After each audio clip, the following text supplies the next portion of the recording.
అప్డేట్లు వస్తే ఒకేసారి వరుస పెట్టి వచ్చేస్తాయి, లేకపోతే ఒక నెల రోజుల వరకు ఏ అప్డేట్స్ ఉండవు. ఇప్పుడు చూసుకుంటే కొత్తగా అప్డేట్ అయితే వచ్చింది. తారక్ అన్న ఎట్లా జిమ్ పిక్ అప్లోడ్ చేశాడు కదా, షూటింగ్ వచ్చేసి ఈ రోజు నైట్ నుండి అయితే స్టార్ట్ అయితే అవ్వబోతుంది. సో అఫీషియల్ గా RFC లో ఏదైతే సెట్ చేశారో ఇప్పుడైతే షూటింగ్ అయితే స్టార్ట్ అయింది.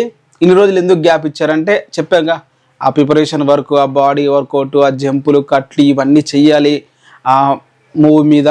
సో వాటి కోసం ప్రిపరేషన్. తారక్ అన్న ఈరోజు జిమ్లో ఆ బాడీని మొత్తం బిల్డ్ చేసుకొని షార్ట్కు పర్ఫెక్ట్ లుక్ వచ్చేటట్లు వాటి కోసం అన్నిటి కోసం ప్రిపరేషన్ అయితే అయ్యారు.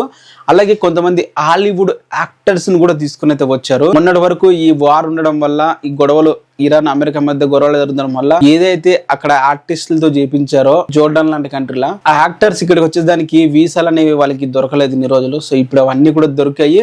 వాళ్ళు సక్సెస్ఫుల్గా ఇండియాకి అయితే వచ్చారు అండ్ యథావిధిగా ఇప్పుడు షూటింగ్ అయితే పాల్గొబోతున్నారు. అండ్ మూవీకి ఎటువంటి ఏ చిన్నది కూడా లేదంటే మాత్రం షూటింగ్ ఆపేసి మరి అది వచ్చేదాకా షూటింగ్ అయితే చేయట్లేదు. అంత డీటెయిలింగ్గా అంత పర్ఫెక్ట్గా మన ప్రశాంత్ నీల్ గారు అయితే తెరకెక్కిస్తున్నారు. సో ఈ మూవీని మనం ఊహించిన దానికంటే బెటర్ అవుట్పుట్ వస్తుంది అని చెప్పి అయితే అనుకుంటున్నా. ఇది మరి అప్డేట్. ఏమంటారు దీని గురించి కింద కామెంట్ చేయండి, సబ్స్క్రైబ్ అయితే చేసుకోండి.